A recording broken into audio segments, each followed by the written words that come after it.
My name's Tom Godfrey. My background is in bartending. I was at university in Bristol, and I went to a bar.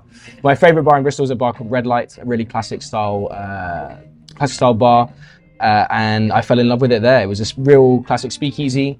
One day I went in and begged them to take my CV, and they gave me a little part-time job, I think, to appease me more than anything else. And ended up just falling in love with it. Ended up pursuing that instead of university, and then worked there for a few years. Worked my way up to kind of a management role, and then went to open another bar in Bristol called Filthy 13, which still exists, with a friend of mine called Ben Olcock, to open his bar, and then moved to Barcelona. Helped run a bar downtown called Carlos and Matilda, and then went to a bar called Two Schmucks. And then from there came here to open FOCO. So FOCO, we've been open 18 months now. We're coming into our second phase of operations. So FOCO is an abbreviation of the words foreign correspondence. The bar is inspired by foreign correspondence clubs around the world, which are private members clubs where journalists kind of meet, share their stories, and send them stories back to their kind of prospective countries. And that's kind of what we wanted to do with FOCO. We wanted to create an environment where people can come, meet new people, meet people from different walks of life, and enjoy kind of delicious drinks at the same time. Okay. And tell us a little bit about the decor. I see that you've got some nice pieces of art on there. Yeah, so the decoration for the bar is all quite minimalistic and industrial.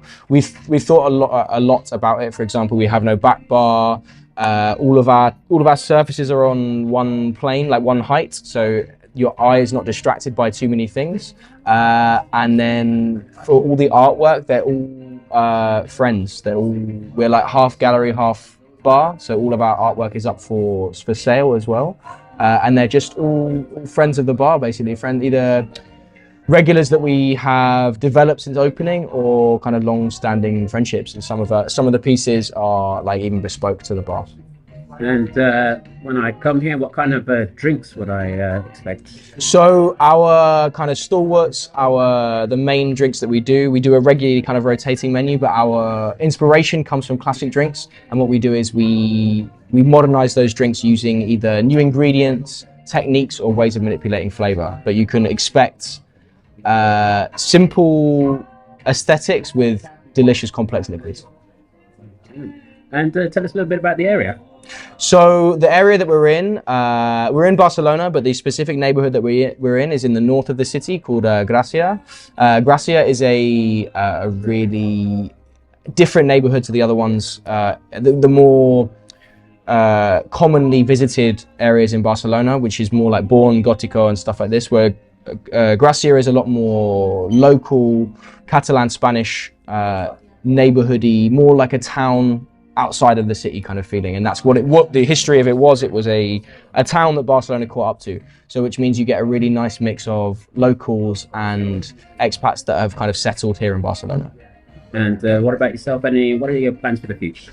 Plans for the future are the immediate future. We've got our full brand refresh coming next week, which we've been working on really hard and really excited about. We've got a lot of interesting travel coming up this year, and then we'll see in the future. This the brand lends itself to opening in other locations, so that is a route that we'll look to explore coming up.